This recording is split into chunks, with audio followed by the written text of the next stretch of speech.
बिस्मिल्लाहिर्रहमानिर्रहीम। अस्सलामु अलैकुम वरहमतुल्लाहि वबरकातुहू।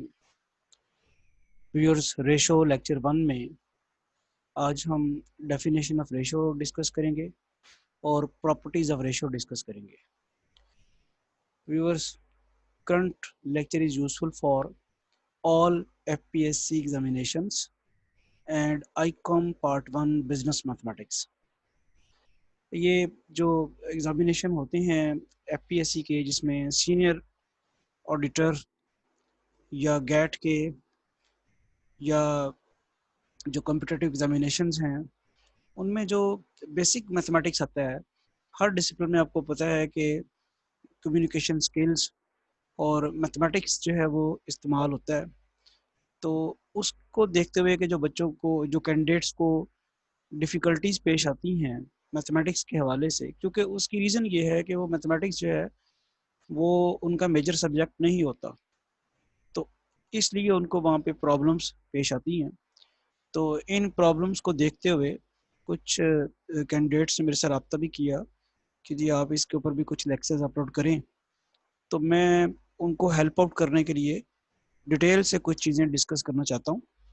तो ये आपके लिए वैसे ही यूज़फुल होंगी, ये किसी एक स्पेसिफिक एग्ज़ाम के लिए नहीं है, बल्कि एफपीएससी के जितने भी एग्जामिनेशंस होते हैं उनमें मैथमेटिक्स की ये टर्म जो हैं वो पूछी जाती हैं। और फिर वो, अगर आपको थ्योरेटिकल पोर्शन आपका स्ट्रॉन्ग है तो क्वेश्चन जैसा मर्जी आए फिर आप कर सकते हैं। मसलन रेशो के मतलब जब तक आपका कॉन्सेप्ट क्लियर नहीं है आप क्वेश्चन अटेम्प्ट नहीं कर सकते। रेशो की डेफिनेशन ये है कि द रिलेशन बिटवीन टू और more quantities of the same kind with the same units is called the ratio. यानी कंपैरिजन है दो या दो क्वांटिटीज के दरमियान, या उसे दूसरा नाम क्या दिया गया है, relation between. The ratio between two quantities a and b is denoted by a ratio b. ये आपके सामने लिखा हुआ है, इसको पढ़ते क्या है, ए रेशो बी। इस तरह दो लिखी जाती है, और जैसे यहाँ पे बताया गया है कि is read as A ratio B. और इसकी डेफिनेशन जो है वो ये है कि A ratio B can be written as A over B. यानी ए रेशो बी जब लिखा हो गया होगा तो इसका मीनिंग होगा A over B. This is the definition of the ratio. दो क्वांटिटीज हैं, अब यहाँ हो सकता है कुछ नंबर दे दिया गया, यहाँ कुछ नंबर दे दिया जाए, तो ए रेशो बी का मीनिंग जो है वो क्या है, A over B. Similarly B ratio A जो है वो उसका क्या मीनिंग है, बी ओवर ए। उसको मैथमेटिकली जो लिखेंगे वो इस तरह लिखेंगे। अब यहाँ हम ये एक चीज़ डिस्कस करते हैं कि in the ratio a ratio b, a and b are the first and second terms of the ratio respectively. ये जो ए है ये फर्स्ट टर्म है रेशो की, और बी जो है वो सेकंड टर्म है। और इसमें रेशो में ऑर्डर बड़ा इंपॉर्टेंट है। It is important to note that the order of terms of the ratio in a given ratio is important. यानी आप ए रेशो बी को ऐसे ही बी रेशो ए नहीं कर सकते। इसको डिस्कस करते हैं। यहाँ पे देखें आप, नोट दैट 2:5 जो है वो 2/5 है, और 5:2 जो है 5/2 है, और 2/5 5/2 के इक्वल नहीं है। 2/5 जो है 1 से छोटा नंबर है, और 5/2 जो है वो 1 से बड़ा नंबर है। तो आपको नज़र आ रहा है कि 2:5 जो है वो 5:2 के बराबर नहीं है। इसका मतलब है कि आप ऑर्डर जो है, जो उसकी टर्म्स को ऑर्डर चेंज नहीं कर सकते। आपने यहाँ किया तो बराबर नहीं आया। ये पहली टर्म थी इस रेशो में और ये सेकंड टर्म थी। जब आपने सेकंड को फर्स्ट और फर्स्ट को सेकंड बनाया तो आपने देखा कि वो बराबर नहीं रहे।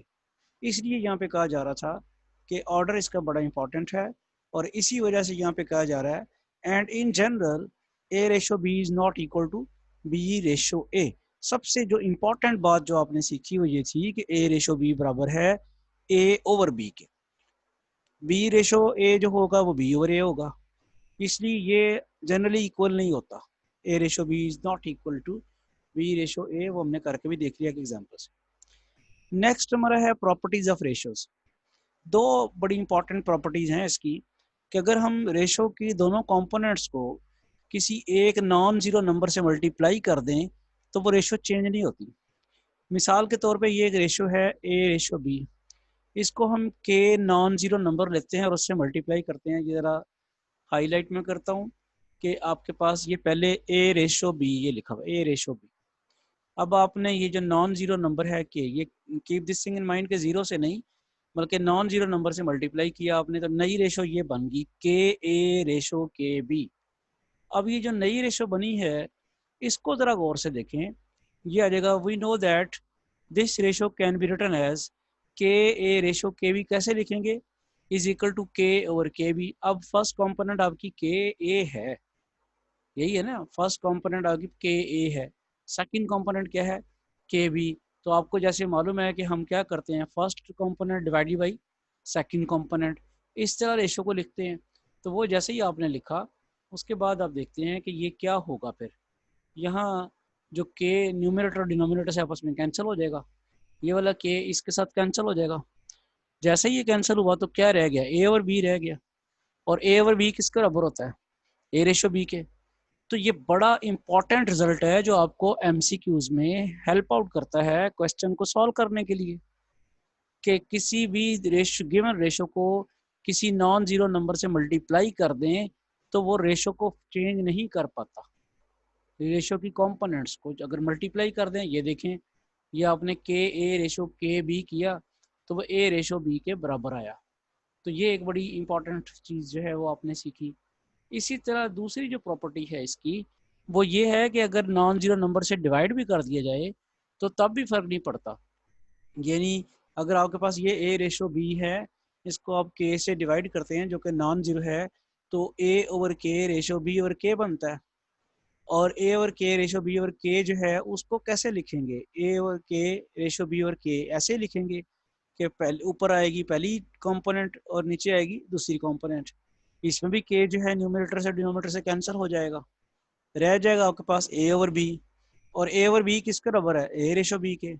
तो हमें ये भी समझ आ गई कि अगर हम किसी गिवन रेशो को, जैसे कि ये वाली आपके पास गिवन रेशो थी ए रेशो बी, उसको हमने के से दोनों को टर्म को डिवाइड किया तो वो रेस्टोर हो गई है, ए रेशो बी ही बन गई है, चेंज नहीं हो पाई।